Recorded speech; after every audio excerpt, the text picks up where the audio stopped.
Right.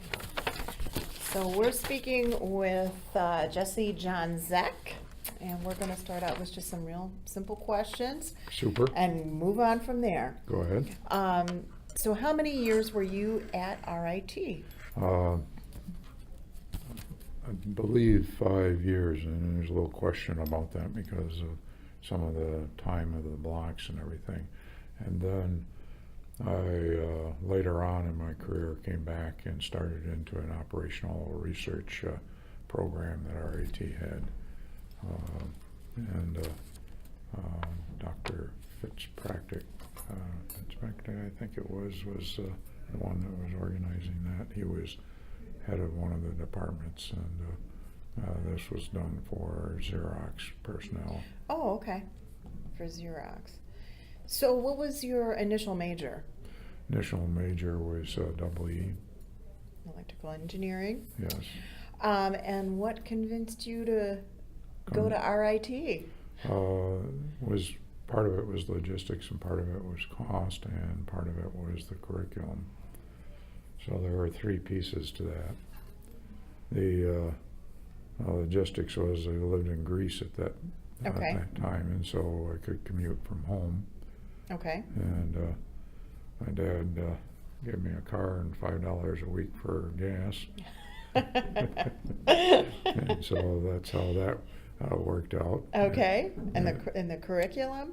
The curriculum again was EE, and the reason for choosing the RIT was that I compared it to the U of R, and the U of R at that time did not have anything that was close to what RIT had in terms of curriculum, and the curriculum was much better. Gotcha. Later on, my brother and I, we both worked at Xerox. He went to the University of Buffalo, but he then became an advisor to the EE department. Recommending technologies, and particularly in because Xerox was into imaging, it was imaging technology. And then both of us worked in research, and in fact worked together on a project. So two brothers heading up a project in research. That was that must have been fun. It was a lot of fun, and just enjoyed it. So, but both of us were technical. Okay. So were there some memorable classes that you took? That's kind of interesting. In terms of professors, the physics professor was a very knowledgeable and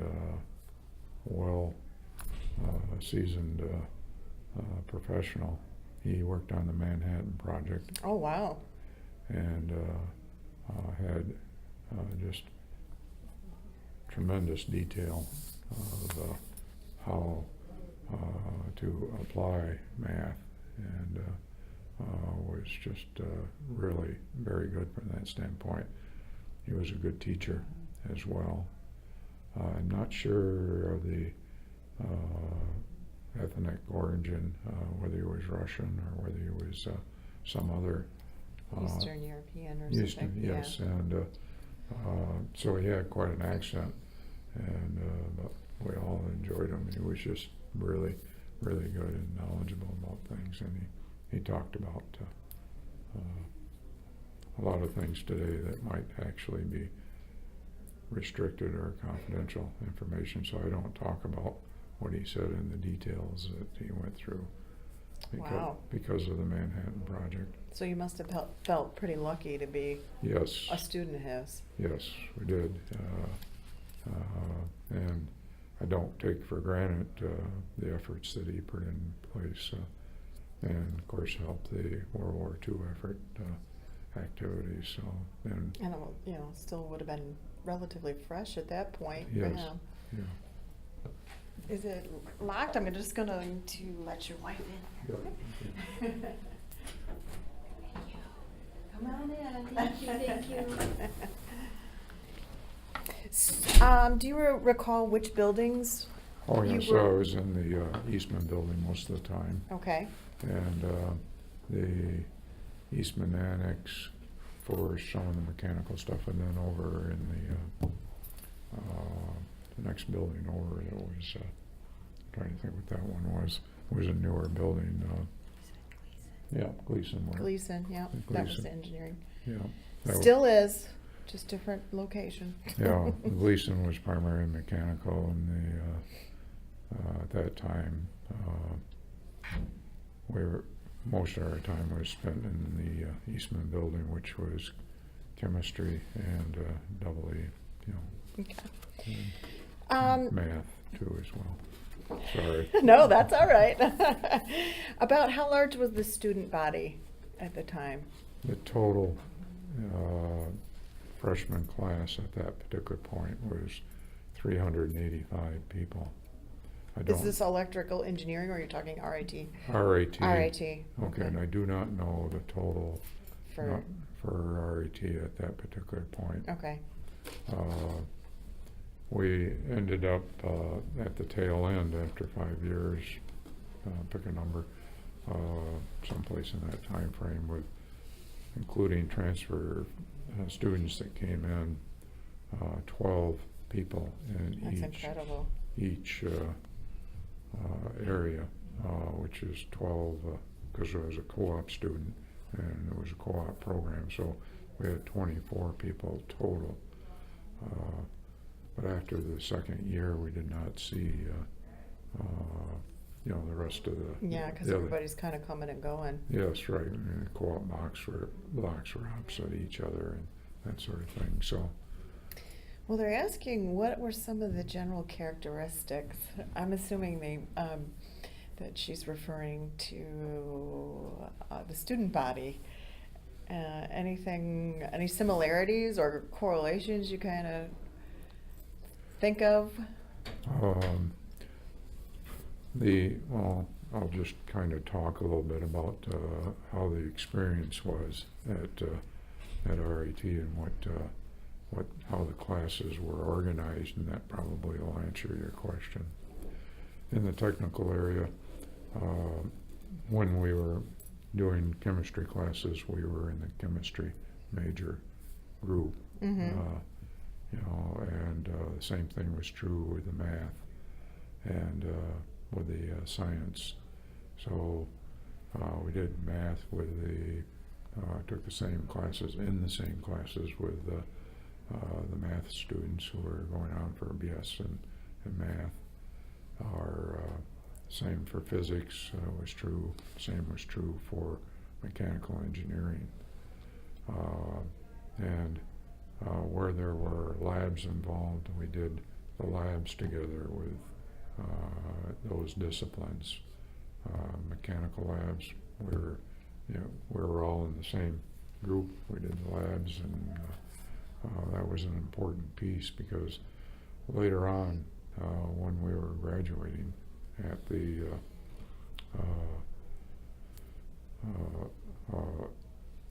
we were taking the finals and everything, we found out during final weeks that had we been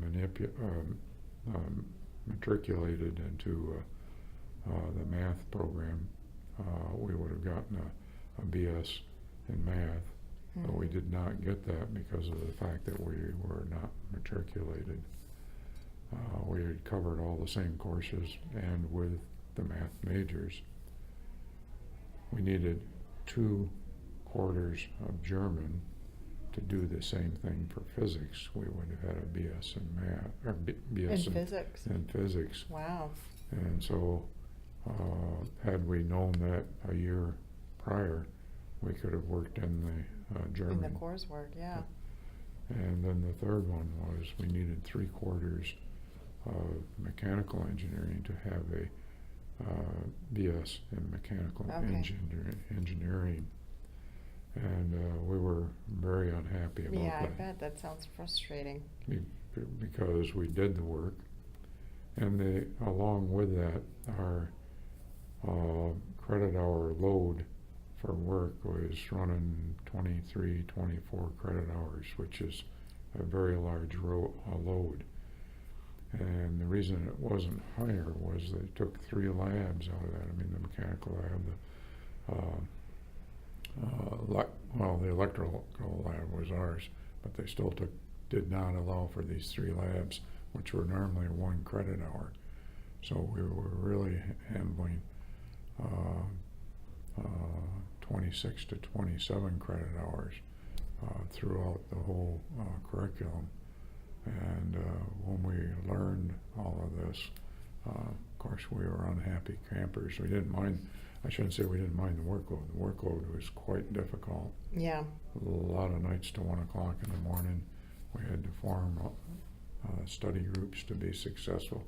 Nobody in the group was able to be successful individually, because when you were doing the homework, if you got stuck on a problem, it was the next day, let's say, or whenever the class next met, that you would find out what you missed and needed to get the job done.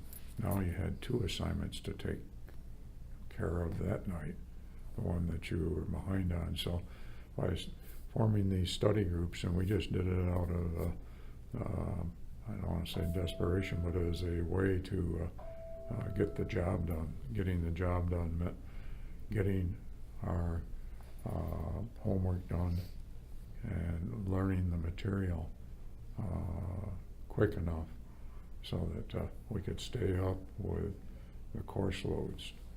And it worked out quite well. It was because everybody was in the same boat. Everybody. Once we started to do it, it was obvious to everybody participating that you needed to work together to get through it all. Yes, that's right.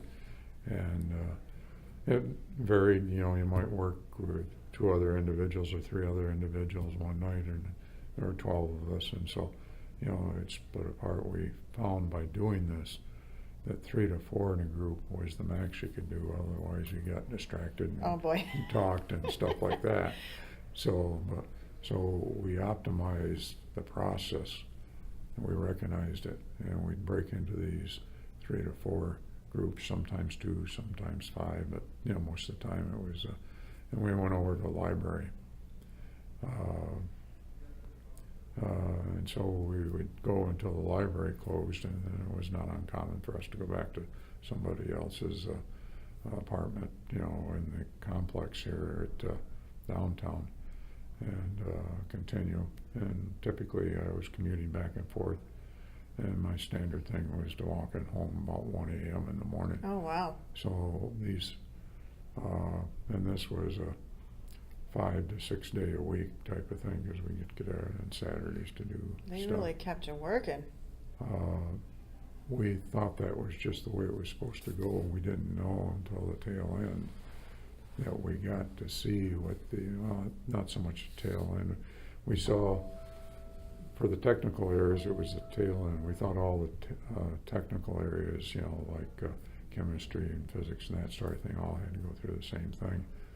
We understood earlier on that the business groups, they were out on Friday night going to pubs and all that sort of thing.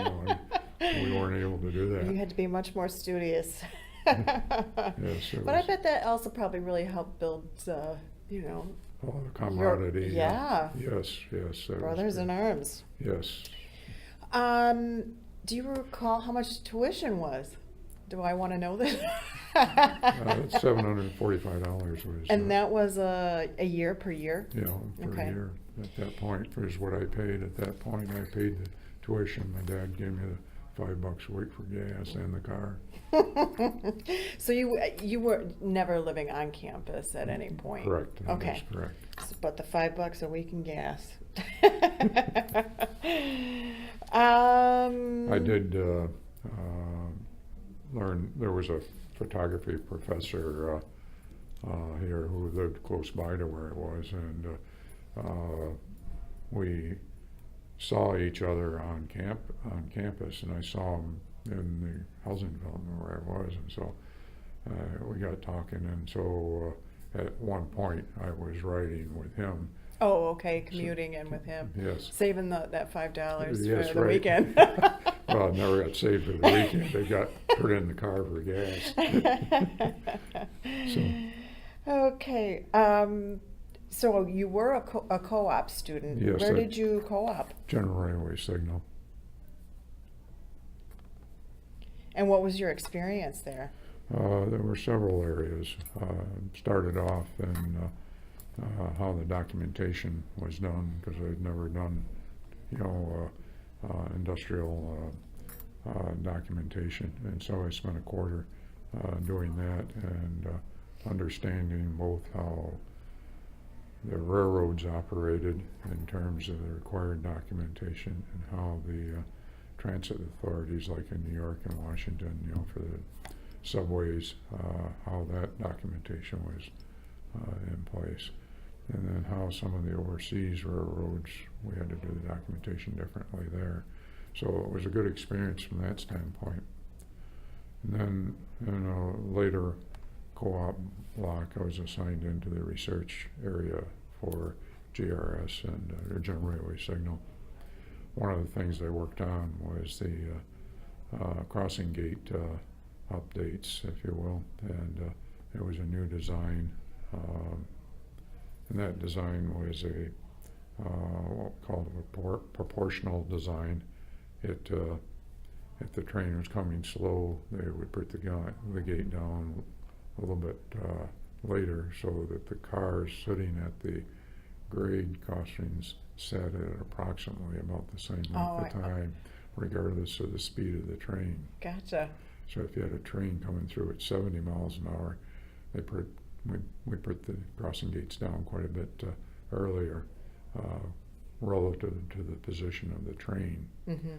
And that actually worked out pretty good. The testing for that was done out in Ontario, New York. Okay. So it was done locally here. And the sounds like you really enjoyed this project. Yes. Became lifelong friends, or I say lifelong friends, with the person who was the engineer on the project. Oh, nice. And I say there's probably another 10, 15 years after I was no longer at GRS. So pick a number, it was something in that category. And he was a very interesting person, and that at the time he was in World War II,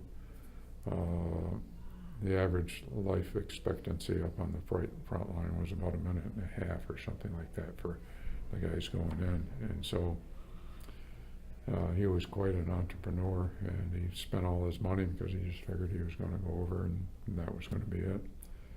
The military took him in, and they realized through the testing that he was quite an accomplished technical person, although he had no formal training. They sent him to train under a person named Terman. Terman wrote the textbooks at that time for electrical engineering. Oh, okay. And so he studied under him for about a year. And one of the outcomes of that for the war effort, there were a lot of things in between. I won't go through all the details. I mean, we'd be here for quite a while. But TV hadn't really developed at that particular point during the Second World War. It was after TV really came in. There were a lot of research stuff, there was research activities in that area. But he was part of the activity that turned B-25s into remote controlled airplanes using TV cameras, which were not available at that point. And then they used those B-25s to take out the sub-pens that the Germans built in Norway they were under a mountain, and so all the bombing from above just didn't do anything. Didn't do anything. Yeah. And then he hand flew the first B-29 or B-25 to go to take out the sub-pen, and they, of course, were sending video back. Well, I shouldn't say of course, because that was a non-trivial task back then. They sent the video back and was recorded back in England, because it was in Norway where this occurred. And the video showed the B-25 going at water level into the sub-pens and into the office area of where the Germans were. And there were multiple airplanes that were going in there, and wow. It completely destroyed the wow. sub-pen. So that took care of the sub-operation in the North Atlantic at that point. And so it was a major type of accomplishment. and helping the war effort. And here's a person that had no formal training, but got trained by who at that time was the best known electronic person, if you will, in their term, and he was in the area relative, or the technical area relative to this, and picked up on it, and he was just really phenomenal. I mean, I worked with him, and he knew his stuff, and well, it really sounds like the co-op experience was very formative for you. yes, he also, I'll include in here because as people who are technical understand this, that outside of the electronic area, he understood Reynolds numbers and mechanical engineering, and Reynolds numbers are a way to transfer from models that you run to full-size implementations, if you will. And this is how they used, or how they did the work for working with B-29s versus model airplanes. Okay. He, after the war, then used that same process. He was interested in boating and built a cruiser, which was way ahead of his time. He did the testing with the model on the Seneca. Seneca. Pond. Oh, really?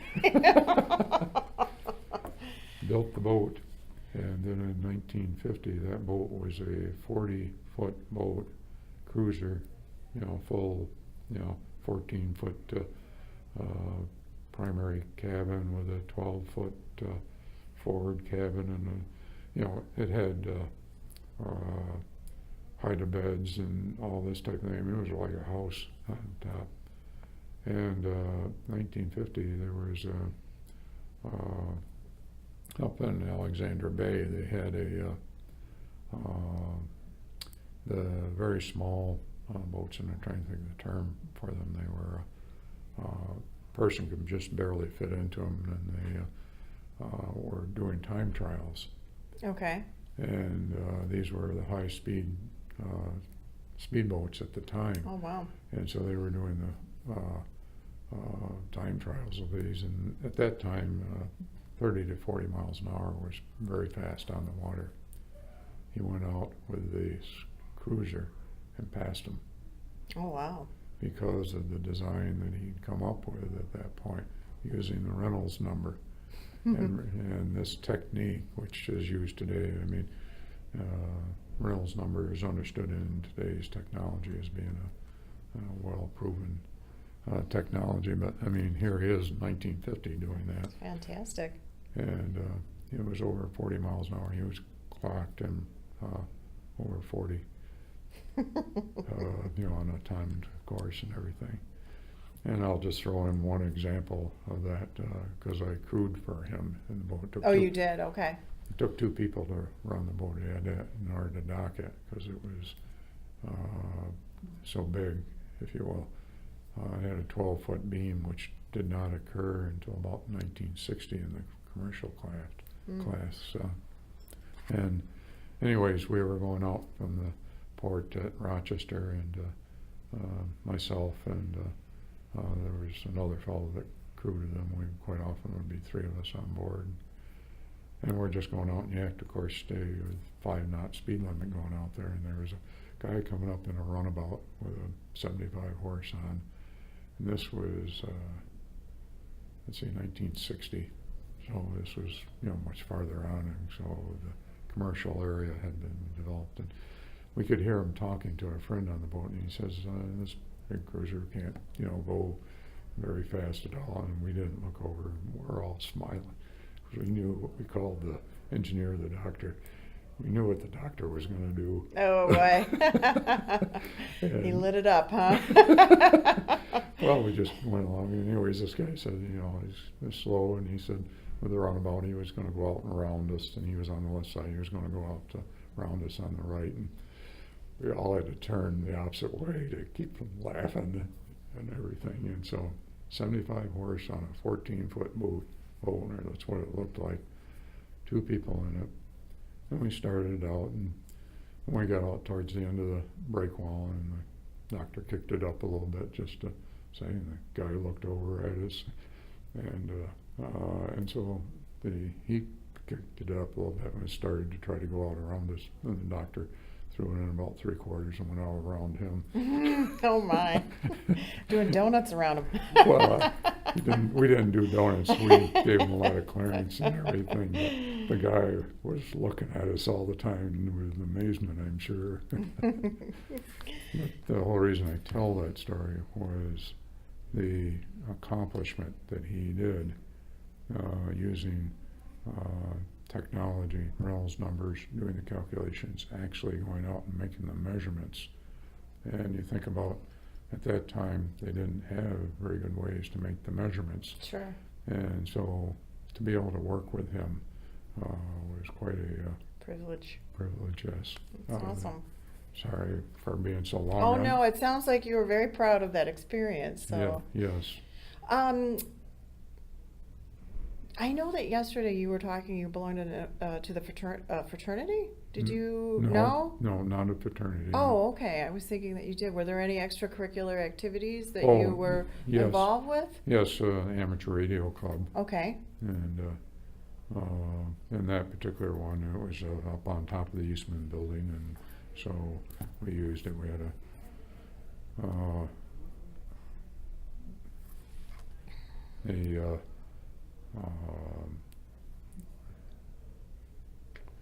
we had radio equipment up there as well, and there was we got in hold of a radar unit, and the whole activity there was that we were looking at see if we could mount that up there.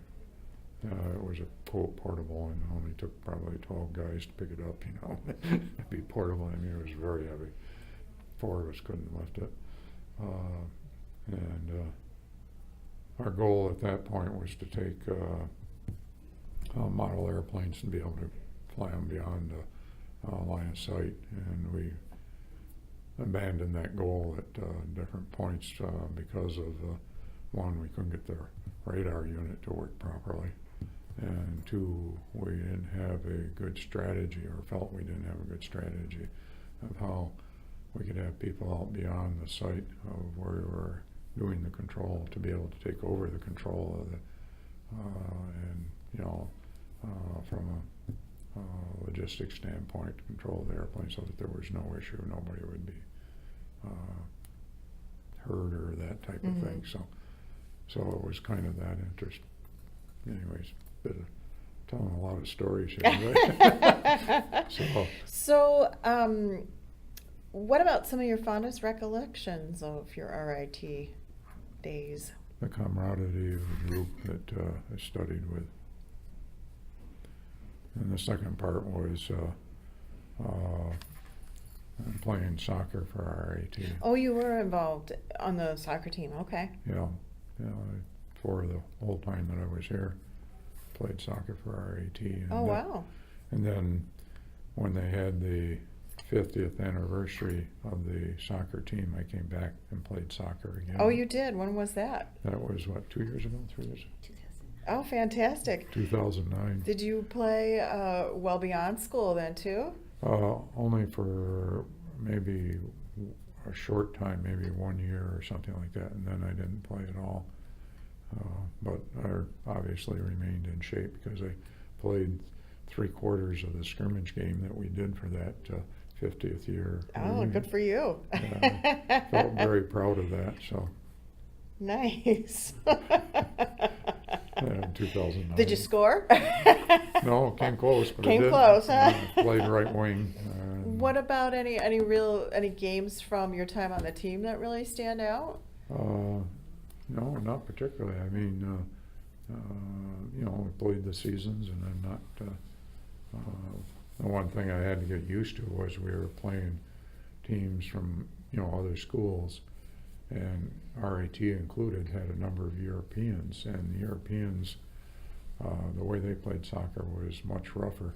Yeah. And I had to get used to that and adapt to that particular part, and that's about all that I remember about that. They were not malicious, but they sure were rough. A rough?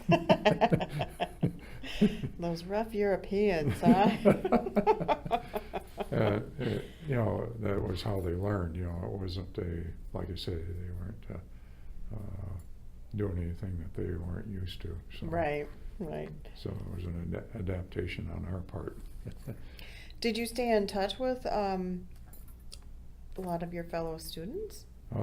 Not really, for about a few years, and that was it. Okay. And we were talking about that coming down. So for the most part, there was, and the primary reason was that people spread out. Yeah. And the people that were in here in Rochester weren't working. Like one worked at RG&E, I worked at Xerox, worked at General Dynamics. There was nobody there. I worked at Rochester Instrument Systems. Nobody from the 12 that I was with worked in those Gotcha. companies. So. And do you remember any part of your RIT experience that you were dissatisfied with? Like any other academic organization, some of the teachers are good and some of them aren't good. And our freshman calculus, 3/4, that teacher, he was an MIT graduate, but boy, he sure could not teach. Oh no, oh dear.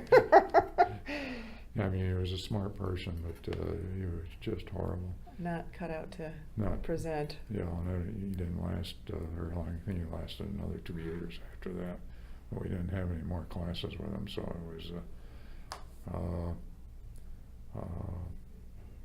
So that was a good thing.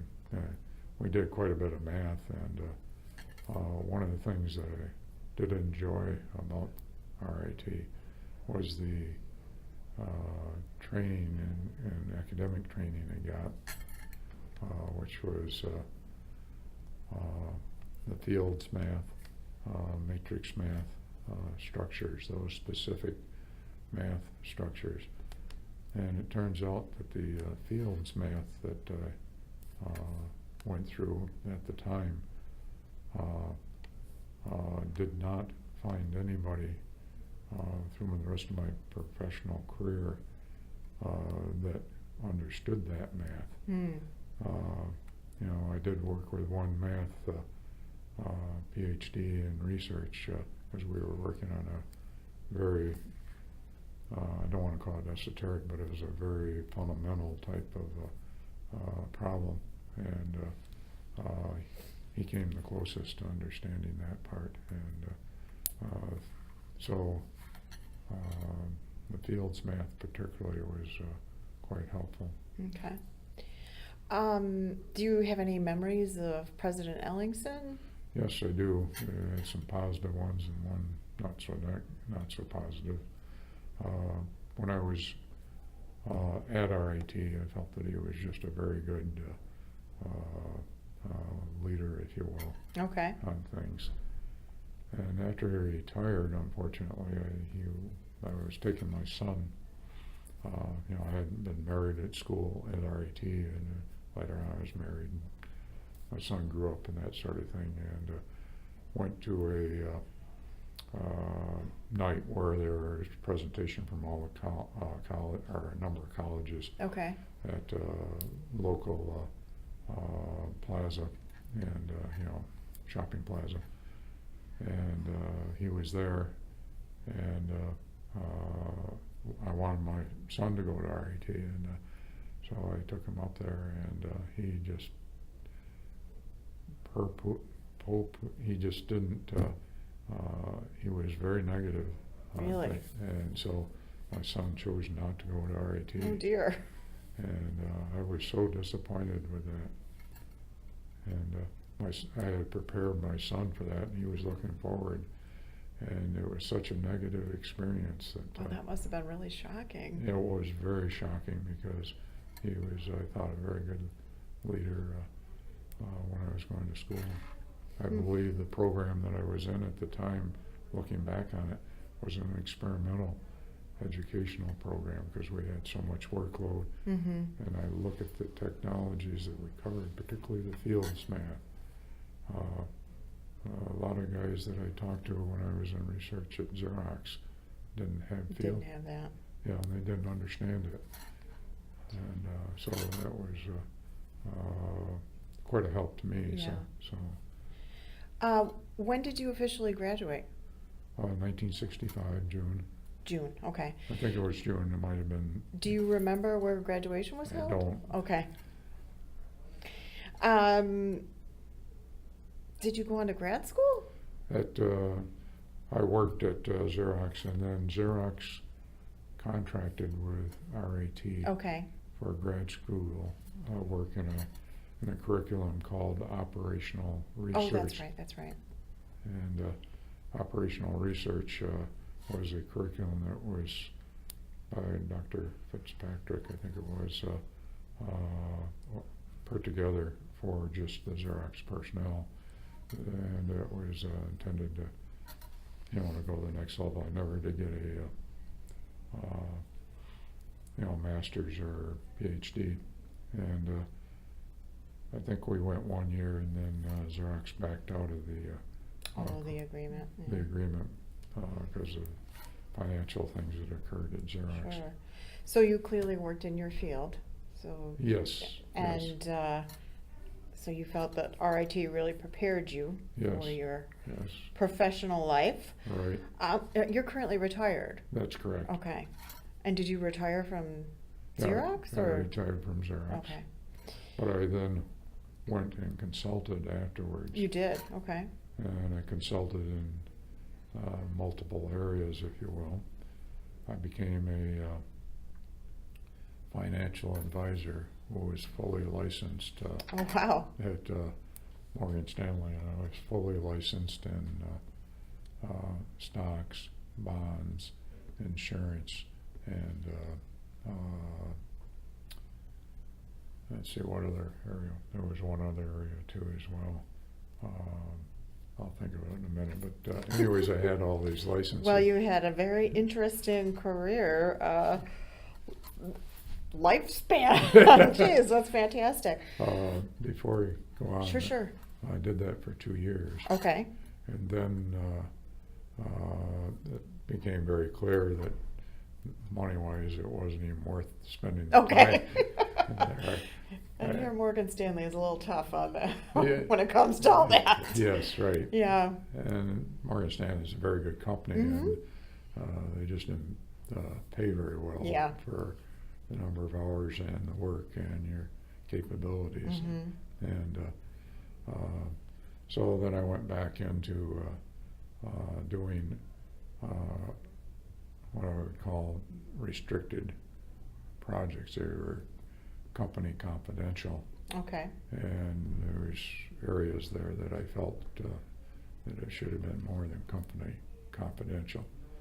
I worked on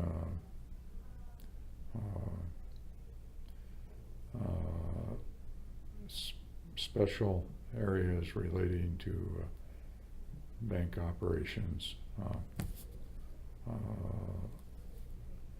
I did. I'm trying to figure out how to phrase it so that it's meaningful. Intellectual property was the area that I was working into. Okay. And there were areas there that the things that we had to do, if I was under three different, simultaneously, there's three different attorneys, Xerox attorneys. that were directing my work. Okay. And I finally figured out later on that the lead attorney there interfaced to the Treasury Department. And it's common knowledge at this point, at least outside, published at this point, that Xerox designed the U.S. currency and the Chinese currency. Oh, okay. And so I was working in areas that were associated with that. Okay. And with the banks. And part of my job was to break the bank codes, because we had intellectual property in that area, and but not to interrupt or cause any problems with their operation. It took us 2 weeks to take and do the first part of that, which was we had an ATM machine. We were in a restricted area, inside a restricted area, if you will, and we demonstrated to the attorneys the ATM machine giving money out. We put actual currency in it and showed it how it worked, and had them punch up with number things and all that sort of stuff. And so we went beyond that point, but that was the type of thing that we did. So so that was rather interesting. And then a completely different area, I worked for ITT on a consulting activity on, which is now is a Homeland Security issue. And it was designing a flight director. We were a team of 4, designing a flight director like you would see on a 757 or 747, that sort of thing, for specialized activity for them. Then I got to test fly it. I'm a pilot as well. I see. So no, I was very fortunate on that particular activity, and the test pilot was a turbine aircraft. It was not a jet or that type of thing, but it was an appropriate aircraft for the activity that they needed. So, and I was qualified in that, so I just was able to do that. I was not the only test pilot. There were 3, I think three of us during that time. Later on, there was a 4th one, and that test flying was done in the Rochester area. Oh, okay. So approximately when would this have been? When was that? He was about. He retired from Xerox in 1998. So. Okay. So that was probably 2006, maybe. Yeah, Okay. I think. Yeah, and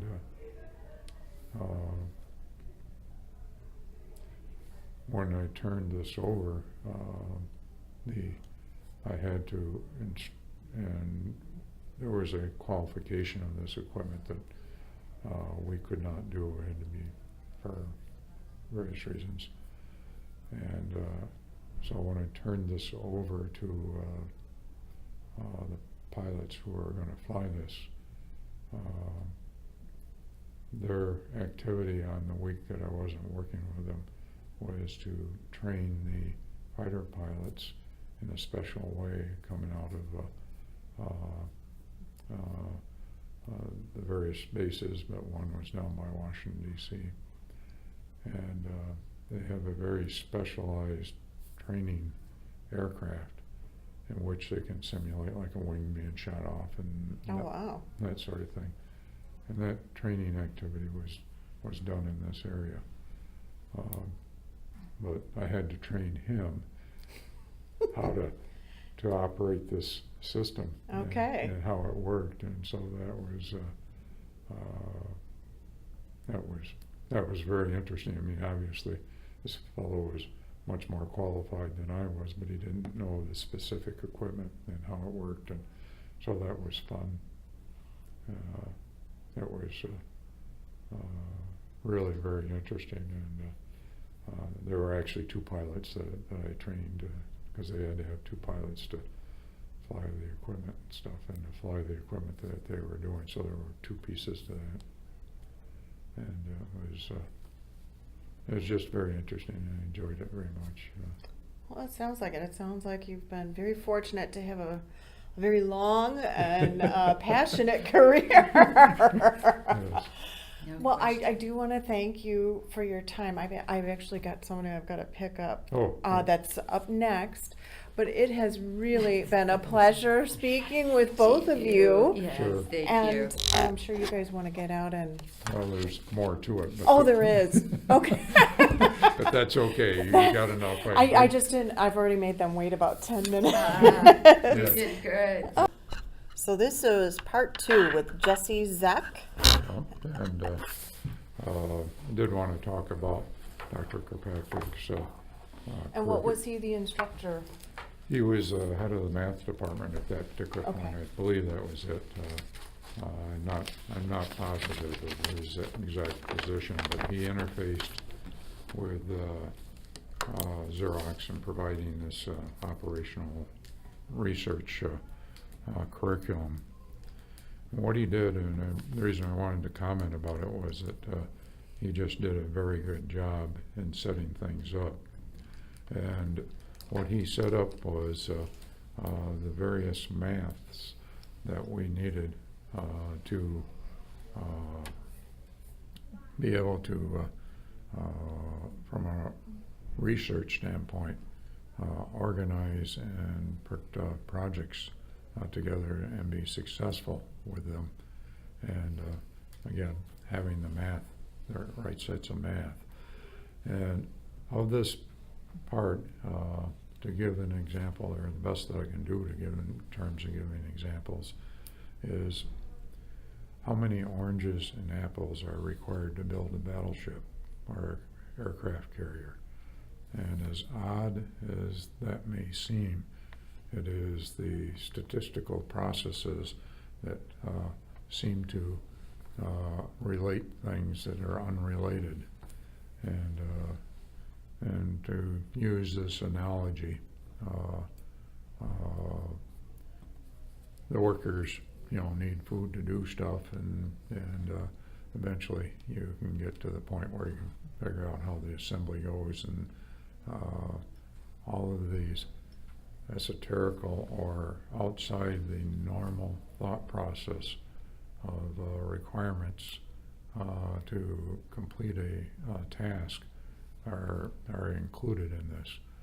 And the more important part of this, it was the math that he put together, the stochastic type of math, and getting us up to speed in these very processes.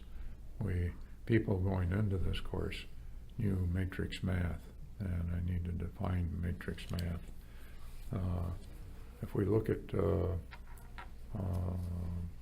calculus as sort of a very basic math structure, the next structure above that in terms of that is matrix math, and most people stop at matrix math, if you will. And to give a little better understanding of what I'm trying to say here, is that Einstein, when he was doing the relative theory piece, had to go to a mathematician to be able to get process maths in place. And process math encompasses things like field math, and Dr. Kirkpatrick incorporated those types of structures relative to the statistical type process that's required to look at probabilities of how to get these types of tasks done in a research environment. It's a whole bunch of statements and words, but what I'm trying to say by that is that when you're doing a research project, you don't know just exactly where the boat's going to go, and you have to steer the boat as you get the more and more details, and and insights, if you will. We used this quite extensively on designing inkjet chips. At that particular time, I was directing the technical ends of a IC foundry that we owned, Xerox owned on the West Coast to produce inkjet chips, and we were doing the development work on that, if you will. And we had to do what was called nuclearization of the drops, and having the right pressures, the right heat dissipation, so that we could, in a very short period, milliseconds, and less than a millisecond, because we needed to go above 1 kilohertz rate for the drop, bring the liquid to a steam, expel the drop, and not deform the drop that was in front of the drop behind it that was turned into steam, and then turn that drop back into a full liquid within 1 millisecond. And so part of the math structure that Dr. Kirkpatrick put in place allowed us to work through that much easier. And some of the field math structures we were able to apply, not so much for fields, but because of the math process. And anyways, I wanted to get that down, and that was a contribution that RIT did to this type of project, and was not something that was normally taught, and was done very professionally, we felt, by RIT in doing this activity. Roughly about what time frame would that have been? Boy, that's a good question. Let's see, when did I do that? That would have been in the mid-'80s.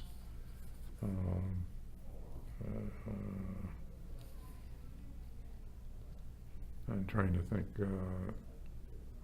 It doesn't have to be exact. I mean, No, we no. can go back and look, but just so we kind of. Yes, right. If you have the history of Dr. Kirkpatrick, And it was K-I-R, you know. Kirkpatrick? Yeah, it's K-I-R, but I'm not a very good speller. You don't have any. If you're saying Kirkpatrick. Yeah, we that can sounds, narrow it down. Yeah, okay. And but he was very good, and he was an administrator at that point, as opposed to a technical person. But he was just really good in the math area. Okay. And so here was a process that RIT contributed to significantly, and there was some surface physics that was involved with that particular piece of the pie, in terms of how you did the silicon and how you did the heat flow, and that allowed me to get into surface physics, which I would not have been able to do otherwise without math like that. Fantastic. And so that's it in a nutshell. There's a lot more to it, but that's it in a nutshell. For the lay person, it's pretty good. Well, I'm going to let you eat. Thank you. I know that you don't have a ton of time before Yeah. you need to depart, which I'm sure will be a very fascinating